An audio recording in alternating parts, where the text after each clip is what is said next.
پھر میں نے شکر الحمدللہ پڑھنا شروع کیا اور میں نے کہا اللہ تیرے سپرد، کیونکہ تو نے جو بشارت دی ہے دنیا میں، جو تیرا ارشاد ہے کہ جس کے 2 بچے انتقال کر گئے وہ آپ کو جنت میں لے کے جائیں گے، تو میں نے کہا مالک اگر یہ تیرے راز ہیں اور ان پہ تو پردہ اٹھانا چاہتا ہے تو میں تیرے رازوں میں زندہ ہوں، میں کیا کر سکتا ہوں، تیری چیزیں تو نے لے لی۔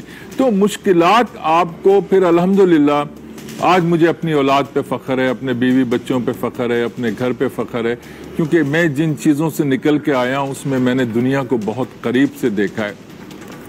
اور مشکلات میں کبھی کبھی فنڈز کی بڑی کمی ہو جاتی ہے، تو ایک قصہ سنا دیتا ہوں چھوٹا سا، کہ ایک دفعہ کچھ خواتین آئیں ہمارے پاس، ان کے بچے ایک ایشین ملک میں بند تھے، انہوں نے مجھ سے کہا کہ آپ ان کے لیے کچھ کریں، یہ بے گناہ ہے۔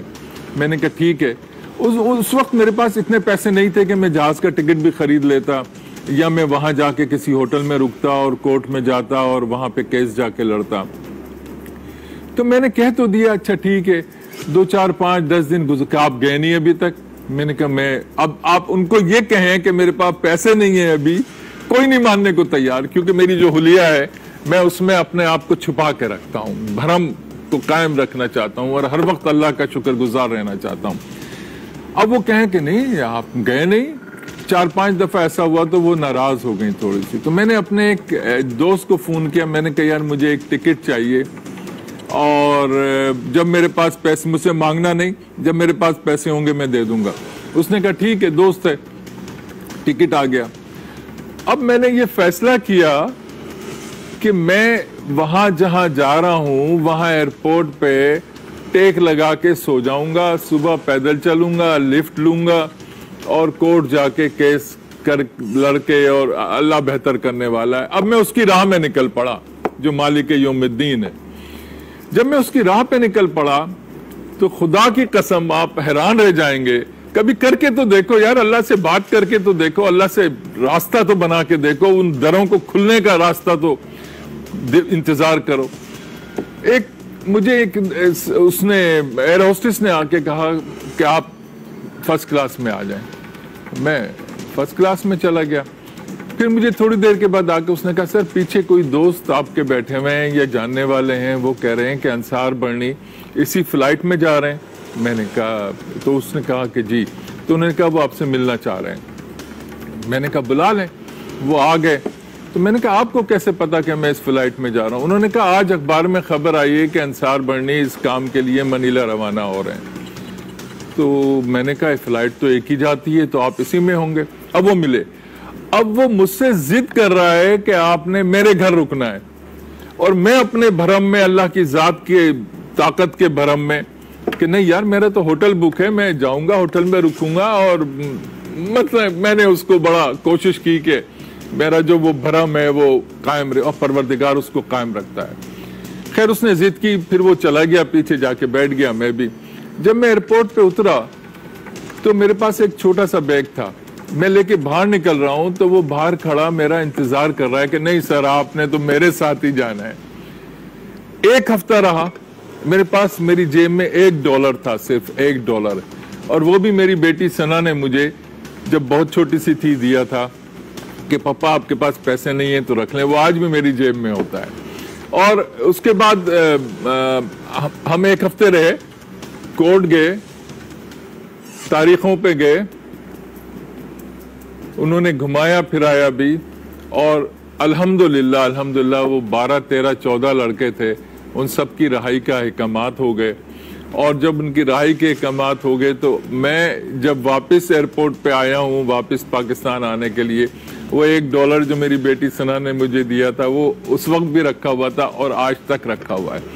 تو مشکلیں اتنی پڑتی ہیں، لیکن جب آپ ان مشکلات کو انجوائے کرنے لگتے ہو، بس ایک کمی ابھی میرے اندر ہے، وہ یہ ہے کہ جب کسی کا کام ہو جائے تو بڑی خوشی ہوتی ہے، لیکن جب تک وہ کام نہ ہو جائے میں بیمار رہتا ہوں۔ بیمار اس سینس میں رہتا ہوں کہ مجھے پتا ہے ایک بے گناہ جیل میں کیوں ہے، کیوں؟ کیا اس کا پروردگار نہیں ہے؟ کہ میرے ملک میں یا جہاں جہاں یہ ساری صورتحال ہے وہاں پہ انصاف نہیں ہے، وہاں پہ یہ ساری چیزیں نہیں ہیں، وہاں کیا خدا نہیں ہے؟ اور اگر خدا ہے تو یہ اس کے کیسے بندے ہیں کہ جو اس کے احکامات پہ قرآن حکم دیتا ہے کہ گردنیں چھڑاؤ، قرآن حکم دیتا ہے اور ہم گردنیں پھنساتے ہیں؟ تو مشکلیں اتنی پڑی کہ آسان ہو گئیں۔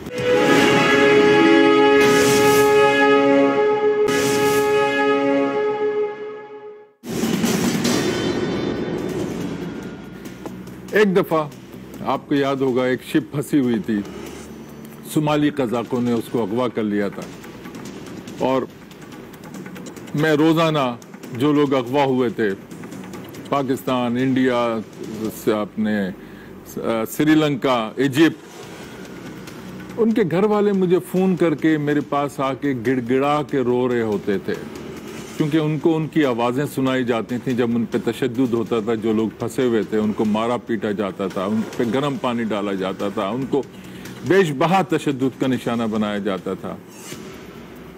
تو یہ میرا کام نہیں تھا، نہ میں نے کبھی زندگی میں یہ کیا تھا، لیکن الحمدللہ الحمدللہ الحمدللہ آج پاکستان کو فخر ہونا چاہیے کہ وہ کام 98% ختم ہو گیا ہے۔ وہ جہازوں کا پانی کے جہازوں کا اغوا 98% ختم ہو گیا۔ ہم ناشکرے لوگ ہیں یار، ہم رب کا شکر نہیں ادا کرتے، اور رب کا شکر ادا ہوتا ہے جب آپ انسانوں کے شکر سے شروع کرتے ہو، تب رب کے شکر تک پہنچتے ہو۔ تو وہ ایک بہت بڑا کارنامہ تھا، بہت بڑا کارنامہ۔ میری بیوی مجھے بار بار کہہ رہی تھی، شاہین مجھے ہر وہ ہوتا تھا کہ بیٹے کی شادی ہے، کیا ہوگا، تم نے جانا ہے، آنا ہے، کیا کرنا ہے، کیسے آؤ گے؟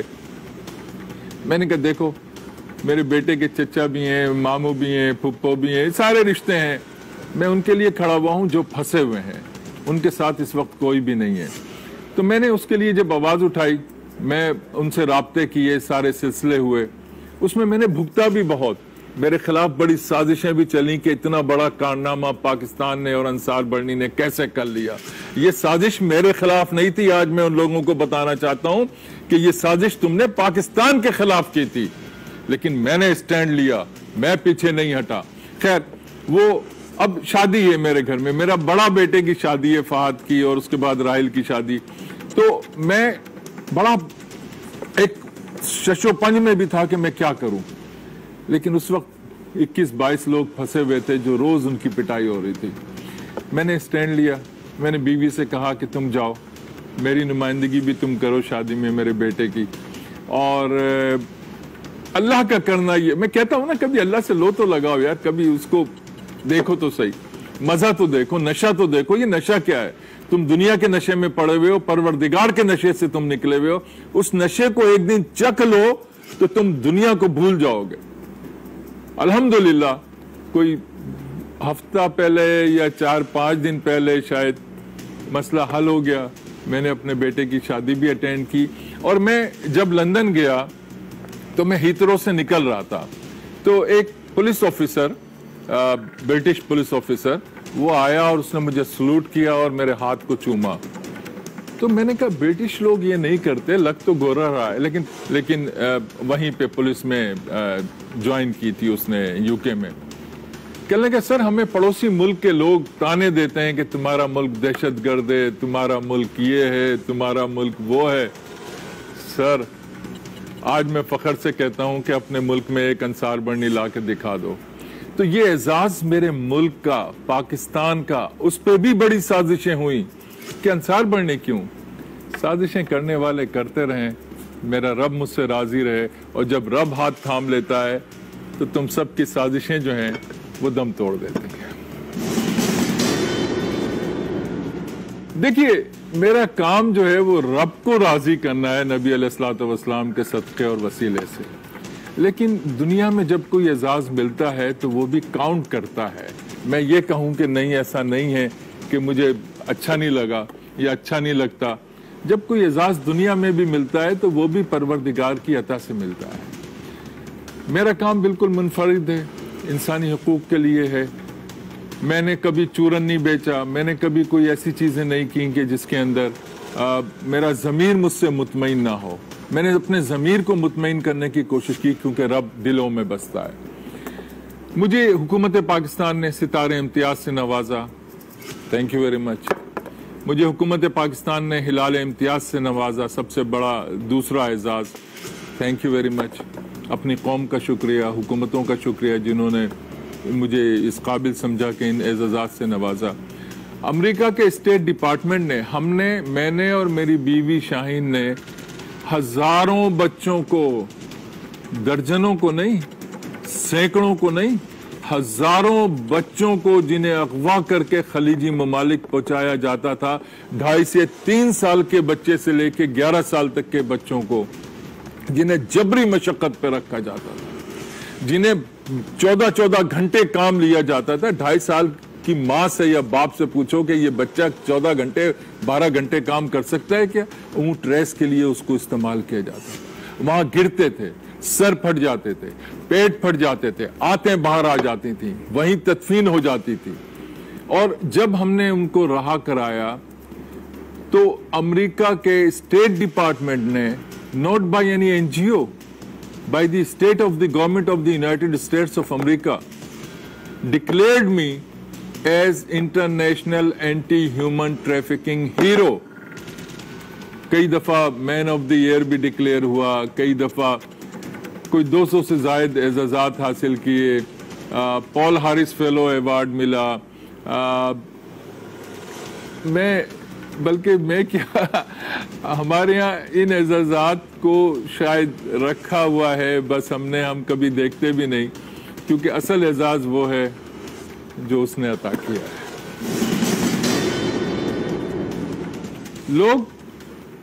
لوگوں کے آنسو نکالتے ہیں، میری کوشش ہوتی ہے کہ آنسو پہنچے جائیں، مسکراہٹ پھیلائی جائے، کیونکہ مسکراہٹ زندگی ہے. کسی کو دکھ تکلیف دینا، کسی کے اعتماد کو مجروح کرنا، کسی کے اس عمل کو خراب کرنا جس کے لیے تمہیں رکھا گیا ہے یا جس کے لیے تمہیں دنیا میں بھیجا گیا ہے، صرف چند ٹکوں کے لیے کسی کو تکلیف مت دو، دکھ مت دو. صرف اپنی خوشی کے لیے، ذاتی مفاد کے لیے، دنیا کے لیے اس کے انسانوں کو، ان رشتوں کو تم خراب کرتے ہو، کبھی نہیں کرو. ضمیر جعفری مرحوم نے ایک بات کہی تھی کہ بھارت کے درندوں سن لو تم، انصار برنی زندہ تو ہم زندہ، اپنی مٹی کا نم زندہ، برنی زندہ تو ہم زندہ.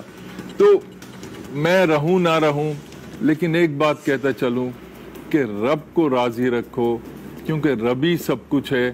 اور جو یہ حرکتیں ہوتی ہیں ہمیں ان سے پرہیز کرنا چاہیے. خدا کو دور نہیں کرنا، خدا کو قریب کرنا ہے تو اس کے بندوں کو قریب کرو، خدا خود تمہارے قریب ہو جائے گا.